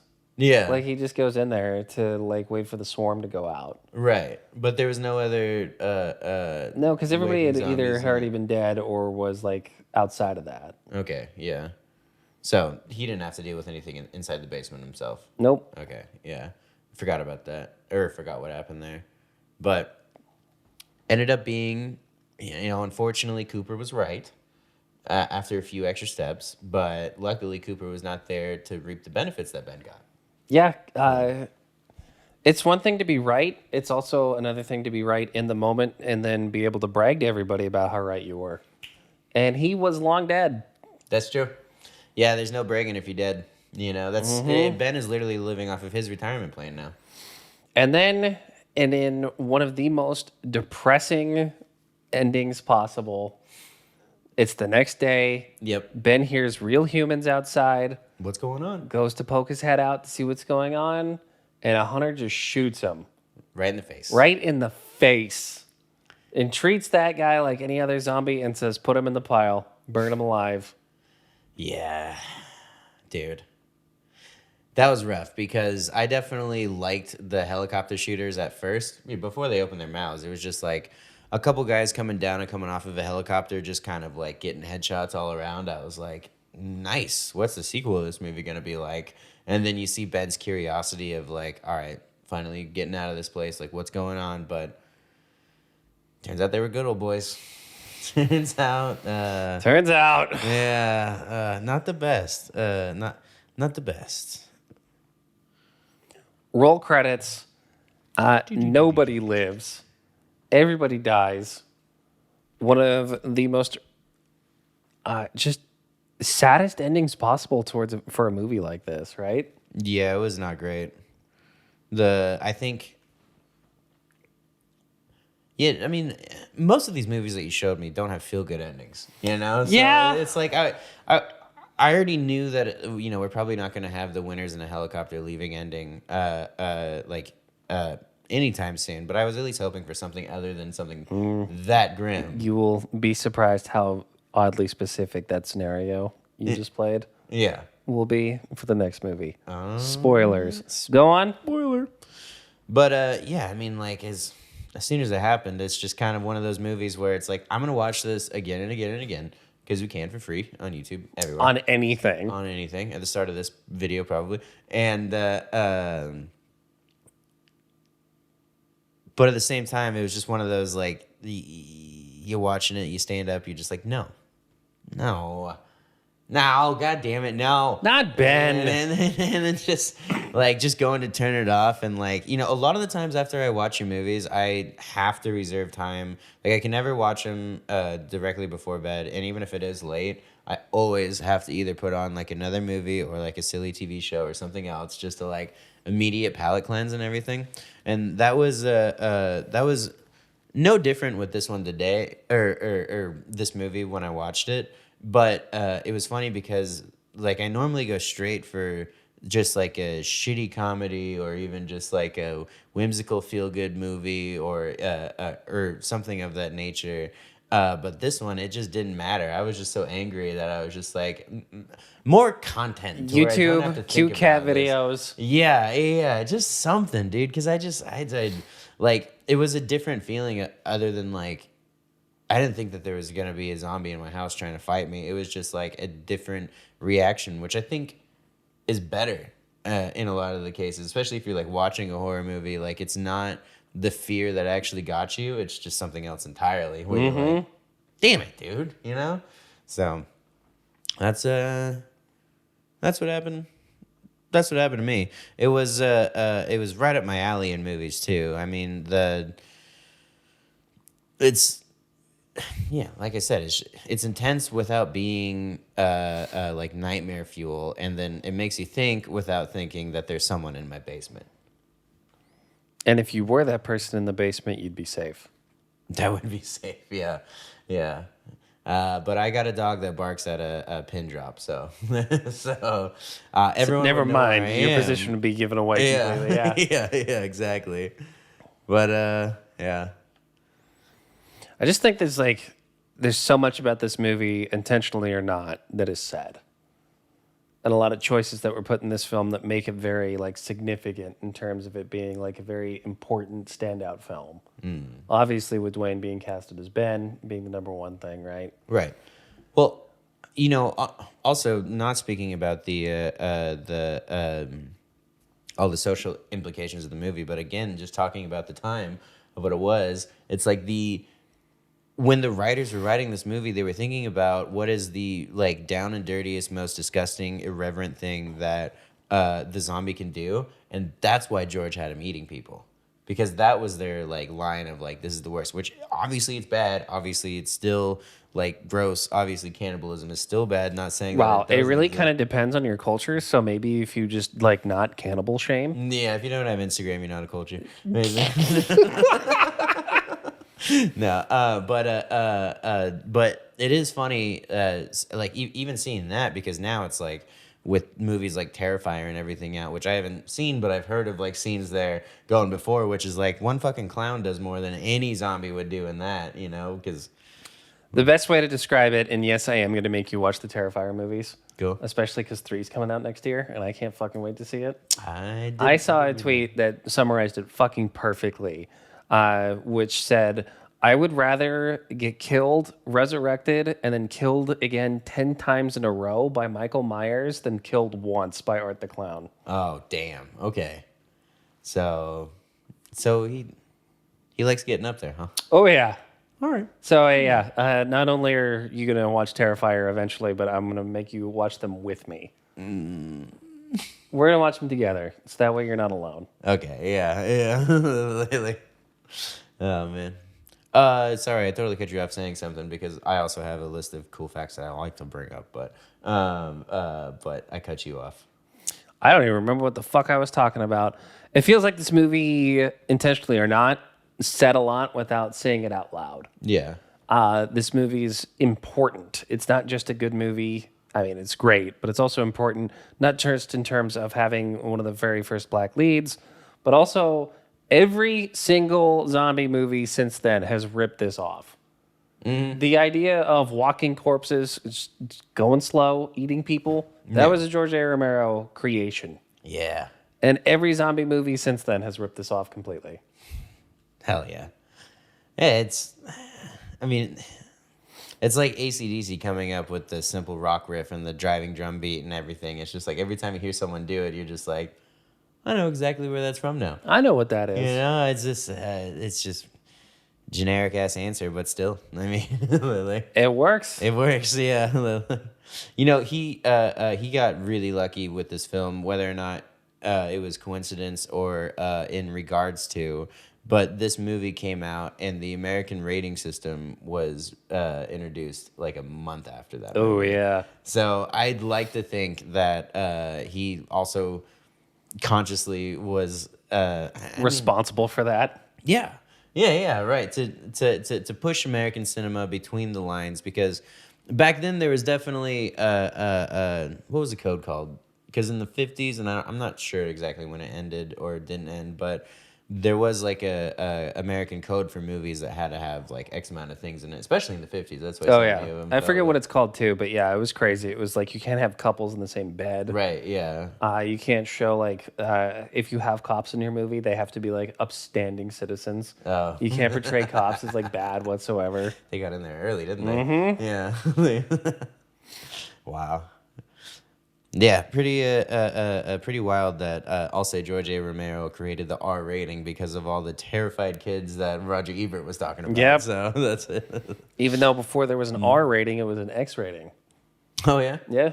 Oh, I did not And know this that. was before, well, probably during around the same time, too, that porn was being played in theaters. But Oh yeah. X was, like, the first thing. Yeah. And so if your movie got an X rating, it was extreme, taboo, adults only. Nice. And then it eventually turned into R. Yeah, and eventually it's just like you can find that shit with 3 clicks now. So Yep. yeah, literally. But do you know what they used for the meat that Chocolate the zombies syrup. eating? Nah, chocolate syrup for the blood. But do you know what they used for the meat? Chocolate syrup. That's the blood. Do you think it's just And the meat, Cake too, dough, eh? is made out of chocolate syrup. you're close? It's ham. Chocolate cake. Chocolate That would be ham. awesome. Chocolate ham. Yeah. So they were eating chocolate hams. Can you imagine how fucking disgusted the extras would be? It's just like, I'm really eating a meal made for Will Ferrell's character in Elf right now. And he's just gnawing down and all this hot ass makeup and just really continue. And then, you know, history isn't in black and white. History is in color. So I just have to imagine it's a dude that looks like you or me just caked up with hamming everything. that shit just like, down. fuck, dude, again, like my mom has gout now. We're gonna get. Are you serious? The take wasn't good enough. Do it again. Literally sugar and fatty meats, dude. That's fun. But in a movie that really skyrocketed zombies into the norm, you know that the term zombie was never used in the film. Yeah. Pretty neat. And it was only used once in Dawn of the Dead, and I'm pretty sure it was never used in Day of the Dead. Oh yeah, Yeah. that's cool. All right, so part of this movie happens in the basement. The house didn't have a basement. So they had to film it somewhere else. They had to film it somewhere else, but where they filmed it was the editing room where the film was edited after. So how cool is that to also be like, oh shit, we got to wrap this up. Get the camera. You over there. Stab the shit out of her. Yeah, right. Keep going. But oh yeah. Do you know the original title for the movie? Night of the Flesh Eaters. Close. That was the second title for the movie. Oh, okay. The original one was Night of Anubis because George A. Romero was studying Egyptian or Kemetan religions and was fascinated with these like gods of the other worlds. I can just picture it now. Some producers sitting down with him going like, nobody knows what this fucking Egypt shit is. Exactly, dude. Exactly. In fact, when was when was Egyptian? How do I word this? Egyptian. When was Egypt? pharaohs discovered? Let's see if we have a. Okay, 1922 is when they first found the tomb of King Tut. All right, so you know it might have been in the zeitgeist, but still. Your guy My guy. that you've talked about quite some time, but the legendary Tom Savini. Oh, yes. He was supposed to do makeup on the film, but was actually called in because he was a military photographer for the Vietnam War. So he couldn't get the time off to work on the film, but from his time photographing the Vietnam War, he actually used that to inspire his redo and direction of the sequels that he would later produce and direct and everything. And he did direct the 1990 remake of Night of the Living Dead. I don't know if we're supposed to watch that or not, but that's one that I just want to watch in my own time too, just because I'm going to give a little bit of a hot take here. Uh-huh. The remake is flawed. I do have a few problems with it. Uh-huh. I like it more than the original. Oh, okay. So 22 years and a bunch more studying under the belt, and they take that movie and actually made some money. They took that movie, addressed what was wrong with it, also applied modern effects to it. Modern 1990 effects, right? Yeah, more modern. But it has some of the best like makeup effects that I've ever seen. Oh, that's cool. Barb basically turns into Sigourney Weaver from Alien. Cool. So she's no longer just useless sitting on a couch crying the Yeah. entire time. She's like, hey, I have a plan. Why don't we go fuck up all the zombies? Lead You ever director, think of bad that? bitch. Yeah, like just absolute queen. And then the guy that they get to play Ben is the same actor who played Candyman. Oh, yeah? Mm-hmm. Oh, that's cool. That was a good movie. I'll definitely have to watch that now. Whose name I totally remember because I'm very good at memorizing names. Candyman. Yeah, Candyman. Don't say it again. Say what again? I don't know. Do you hear bees? So this movie, I truly feel it's so kind of like how some people feel like, I mean, musicians especially get way up their own ass and be like, I didn't write this song. It came up out of no. I don't know why I made him British, but you know who I'm talking about. Paul McCartney, yeah. And then, yeah, and he's like, oh, the song just came out of me, and it's like this is from a spiritual realm that I just like conducted through my fingers, and just kind of that attitude. But in a way, the way that this movie lands in history definitely feels the same way, with it having like a bunch of copyright mishaps and like just having it be available to the public for anyone to watch, but also nothing original from this movie exists due to the film masters, and everything else was destroyed in the flood in the same basement that they filmed it in. Oh, okay. So all the original footage is gone. Yeah. But thankfully, we still have like the final cut that survived. Yeah. But there's nothing. There could be no other cuts of just No what other we cuts, no deleted scenes, No. nothing like that. have. No. That is what we have is what we get. And it does feel like one of those like magical things that, you know, a lot of douchey rock stars talk about, of like, I don't know what happened. We just kind of created it in the studio. And then, but that's honestly what happened and propelled, maybe not so much the actors, but you know, a lot of the behind the scenes folks to have a bitchin' career in specifically the horror genre, if not just like guerrilla movies as a whole. So, but it's cool. Give me some more fun facts. What else you got? The sound was mixed without seeing the picture. It's fucking wild, honestly. There was very little shots done twice, and they had an infinite amount of film, but no way to look back at it. So most of the movie is in one take. That's pretty wild. Right. And to get the... I hope that was in focus. Let's fucking go. Yeah. How many fucking times have we recorded a podcast and then I go to check and then like half my fucking face is soft and out of focus? Yeah, and then all of a sudden and then... Yeah. I mean, we're not professionals yet, because we've been professionals for a while. Exactly. That's it. The first shot was actually shot the last because it was so cold that when the actors played dead, they had to hold their breath to avoid condensation in the air. Oh, man. And so they just pushed it all back to like the end of the shooting schedule, because it was like becoming spring, but like they literally couldn't do it without suffocating the extras. Oh, shit. They got, All right, hold your breath for 10 minutes. We really got to get the shot. Yeah. We're gonna have to pull a stunt like this with our podcast. I don't know what it would be exactly yet, but a epic marketing stunt that they did was they had a $50,000 insurance plan for anyone who had a heart attack during the film. Isn't that kind of neat? Like nowadays, I'm sure there's We'll someone. offer a $50,000 prize to the first person who has a heart attack watching the podcast. Yeah, we don't want to do that. I'll have a heart attack on the podcast, and that will get us 50,000 views.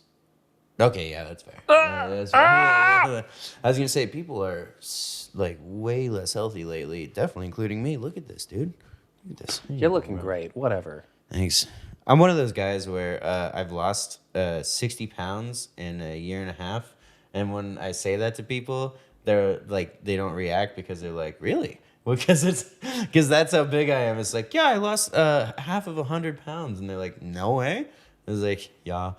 Oh, God, that must feel so awful too, having them just kind of like look at you and be like, oh, yeah, I Really? It's like, yeah, didn't notice a difference. yeah. It's like I feel so much better. I can move and everything, and they're like, and I'm like, all right, yeah, I'll keep going. Don't worry. But You know what? Nobody will ever notice the butterfly when it's a caterpillar. Or they only care about the butterfly after its turn. They don't care about it while it's an ugly ass caterpillar. that's true.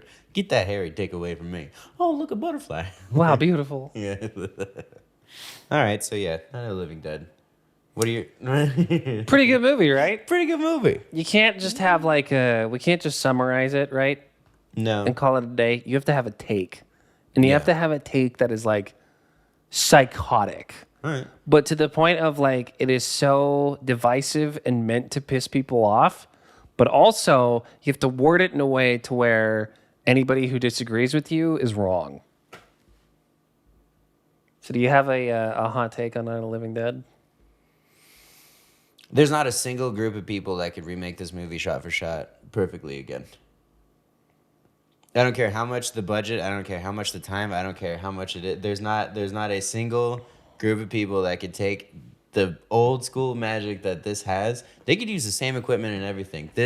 I want to say that this entire thing could not be redone. Taylor Swift re-recording her masters to make it Taylor's versions, that could never happen with this movie. That's my hot take.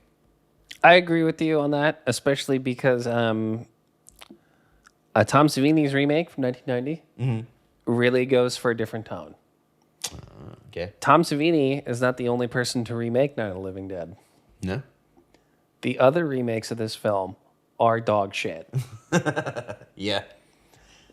They are dog shit, scooped off the street, put into a paper plate, and microwaved. Oh. And then you pull it out, and you have hot, steaming, microwaved dog shit. On a styrofoam plate. On that's a barely holding styrofoam up. plate. That's it. Ugh. That's, yes, Night of the Living Dead R.I.P. 3D. R.I.P. Look that shit up. It is so bad. Night of the Living Dead 3D. 3D in 3 whole dimensions. Jesus Christ. Mm-hmm. Oh, man. I don't like this at all because there's an immediate Freddy Krueger ripoff. And also, what? Ben's played by a white guy. We can't have Oh, that. boo. I know. Come on. Missing the whole idea. Did they make Harry black? That's the whole thing of remakes now is you take characters and you just kind of like race swap or gender swap them now, right? But they like, right, they try to yeah. get on that, but they don't understand why that's actually done. And so they're like, you know what would be really cool? What if we made Harry the black guy? Yeah. Yeah. What if we did the real Hootie and the Blowfish vibe on him, you know? You know, like what if John was the one that lives through the graveyard scene, and so now Barb's the zombie at the end, bro? That's such a cool idea. That's a brilliant idea. And you know what we'll have him do? Full on fuck Ben. 10-minute Yeah, this is full frontal nudity gay sex scene.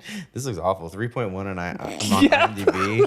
And it's made into that. Yeah, no. Yeah, so I stand by my take. No one can remake this in the proper way again. Like, sure, people are going to try and remake it, try and put different takes on it. I think that it could even be served well if done properly. But it's just the fact that no one could. That's my take. That is a good take. I agree. But now, as your teacher, I have to show you what it means to have a hot take. And this is what I mean. You don't have to actually believe it. Okay. It just has to be psychotic. All right. Are you ready for this? Yeah. We've been sitting here praising George A. Romero for being this progressive, this guy ahead of the times, right? Yeah. Do we not see the underlying racist conservative message behind this movie? Of Harry, all he said was, go to the basement, let's be fine. But a black man and a white woman spoke over him the entire time, causing the deaths of every single character in this movie. George A. Romero is clearly trying to say that these new voices coming out, these marginalized groups, when they speak up, they cause division, they cause harm, they cause the conservative white man and the nuclear family to be destroyed. That was the real message behind Night of the Living Dead. And people who want to say otherwise are racist. I'm honestly not going to be able to watch the movie the same again because as soon as he brings it up, I'm going to be like, do the fucking thing, do it, do that, get in the bend, get in. And that's just the entire time now. See, I'm built different. If I was in that house, I would have just left. I'm built different. If I was in that house, I would have just right. I'm built different. If I was in that house, I would have just been a zombie. Yeah, definitely.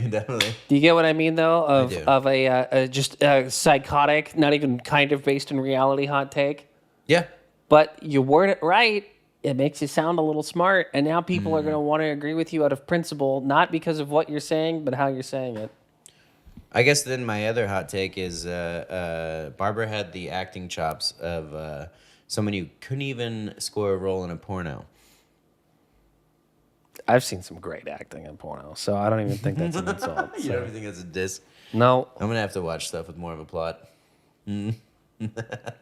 I can send you a list of some fantastic, high-quality Japanese animated films. And that'll be a part of the Patreon, so stay tuned, and we could have a watch-along party. I'm laughing because now I know exactly what I'm going to show you for April Fools. Oh, yeah?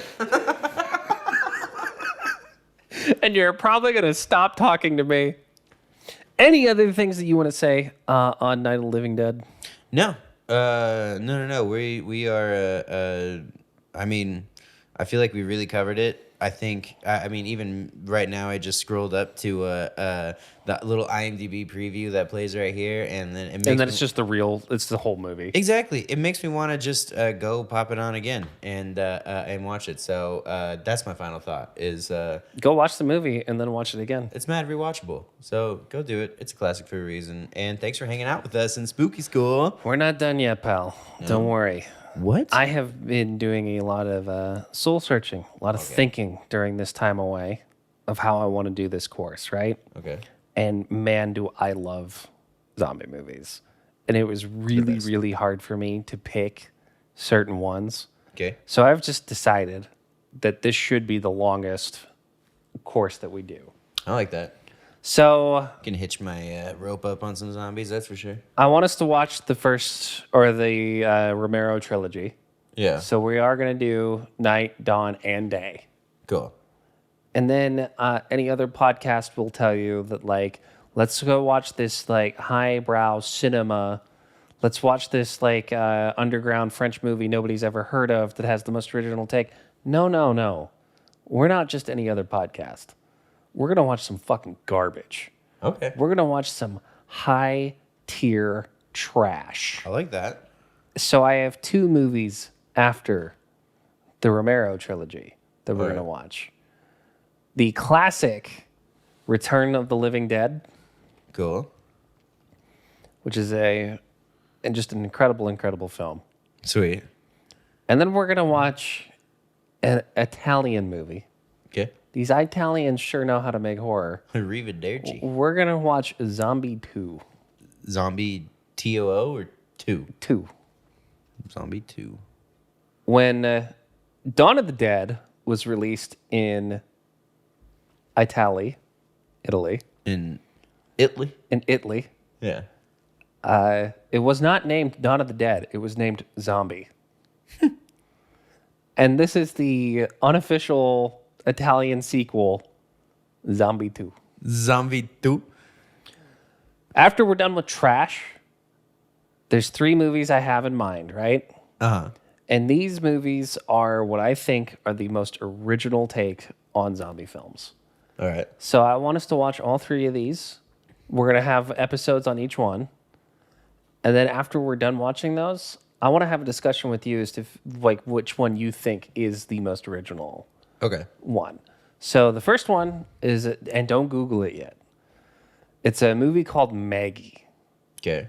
I'd say this is more of like a drama film than it is a horror film. Don't Google. No Google. I'm just writing Stop it. that, Write it down. cuz. Write it down. And I have no idea how this was pulled off, right? Because Maggie is like it's like more of a drama.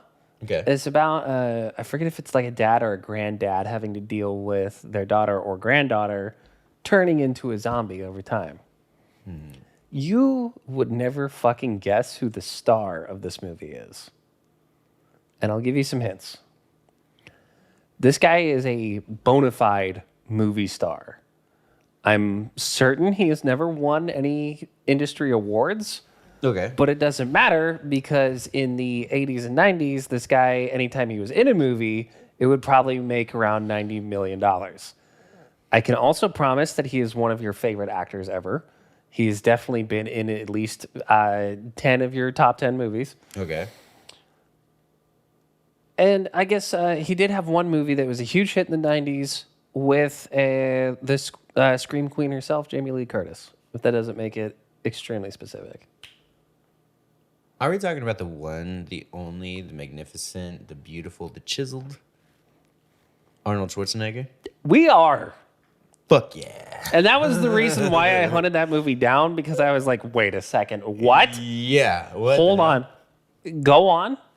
So the movie's called Maggie, Boop, boop. starring the one and only Arnold Schwarzenegger. What year? I don't know. 80s, 90s. Oh, this was like 2000s. I want to say like probably yeah, even 2015. 2010. Yeah. 2015. Damn. It's fairly recent. Yeah. Wow. So we have Maggie.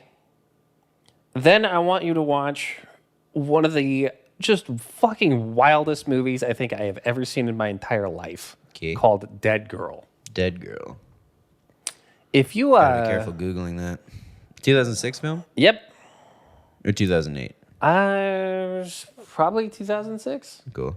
Along the same lines as Maggie, I would say this is more of a drama than it is a horror film. All right. Still has a zombie in it. Just one. Giovanni Ribisi. Ribisi. Love that dude. Yeah, yeah. It's about two hot and horny teenage boys, Cool. and they find a zombie. And they're like, you know what we should do with this zombie? Fuck it. We should just fuck it all the time. Well, that's a We take. should just fuck this zombie all the time. And that's the movie. Yeah. They just find it and they're like, what if we fuck the zombie? What if we fucked a zombie? What if we fucked it? I mean, I've been with some There's ladies. that one movie we bought a zoo. This one's called We Fucked a Zombie. We fucked a zombie. We fucked a zombie. Doesn't have Kevin James in this one, but That would make it so much better. Holy shit. segue up to the little chain fence. You boys find a zombie again. Oh, damn. All right. I'll watch that. That one seems a little intense, but I'm down. And then our final movie is a Canadian film, I believe. I didn't know they were advanced enough to make movies. And I don't even want to get into the premise. It's one of those movies, the least, like, if you just go into it completely blind, not knowing what to expect, it will just grab you, take a hold of you, and throw you through the fucking ringer. The movie's called Pontypool. Pontypool? Mm-hmm. Pontypool. Also starring Arnold Schwarzenegger. Hey. Just kidding. Oh. And Kevin James. And they fuck as they're turning into zombies. Would love to watch that. Make it happen, Hollywood. Pontypool. It's a Canadian movie. My favorite Canadian is... David Cronenberg, I agree. You were close. Norm Macdonald. Oh, well, he's not even alive anymore, so he doesn't even count. David Cronenberg doesn't want to be alive. He still makes badass fucking movies. Okay. Norm Macdonald made a posthumous special. Cronenberg gonna be that prolific? Cronenberg will come back from the dead to make movies. He literally made movies on the manual of how to bring people back. David from the dead, Cronenberg had a son just so his son could keep making movies that are just as fucking sick and twisted as Cronenberg's movies. Dude, actually, that's fun. All right, and okay, all right. This should be good. I just scrolled through the page of Hootsy Tootsie or whatever it's called, Pontypool, Hootsy Tootsie Pontypool, like, and this has the same budget adjusted for inflation as the Night of the Living Dead did. So we'll see what they do. We'll see what they do. So all right, cool. I'm excited. I'm excited too. I cannot wait to talk about these. Dawn of the Dead is one of my favorite movies ever. It's up there, yeah. It's literally like Evil Dead 2, Dawn of the Dead. Yeah. Yeah. As my favorite movies ever. It's good. I'm going to have to say it's Fast and Furious 5, Fast and Furious 6, Fast and Furious 1. 10. 10 I haven't seen yet. Oh, well. Unbelievably. Well, it's your favorite movie that you haven't seen yet, though. Okay, so I'm just going to go ahead and put that on fourth. Exactly. And then I'll say Evil Dead 3, Army of Darkness. And then I'll say Evil Dead 2. And then I'll say Night of the Living Dead. Citizen Kane. Old movies suck, don't they? Just joking. Pretty much, yeah. Oh, I read a newspaper. Oh, I'm so cool. Shut the fuck up, Orson Welles. Make another good movie. Oh, wait, you can't. Well, That's why you died an alcoholic and nobody loved you. Dude, have you Fucking seen, piece of shit. Have you seen the commercial outtakes with With Orson him Welles? where he's just drunk as shit? Yeah, Yes. it just is. I'll find a guy who would say that and I'll go down on here. Yeah. All right. Yeah, you know who could never make Night of the Living Dead? Orson Welles. That's true. And that's because he's dead. I mean, so is George Romero, but Make some sort of version of it now. Citizen Romero would be a good movie. Citizen Romero, that's sick. Citizens of the Living Dead. Mm-hmm. Yeah. All right. All right, we've rambled and gone on way too long. Thank you all so much for watching. We appreciate it. I'll tell you right now, it's about to cross over the 2-hour mark, but with editing, we got a solid 45 minutes. I'm going to figure out a way. No, I'm putting in Yeah. Night of the Living Dead, and we're making this a 9-hour podcast. That's a great idea. Yeah. Mm-hmm. Yeah. I fully commend that, and it's perfectly legal, so. Well, fuck the law, number one. Shouts out Pimp C. Anyways, thank you so much for watching. You know how much we appreciate it. Please leave the video a like because we need that.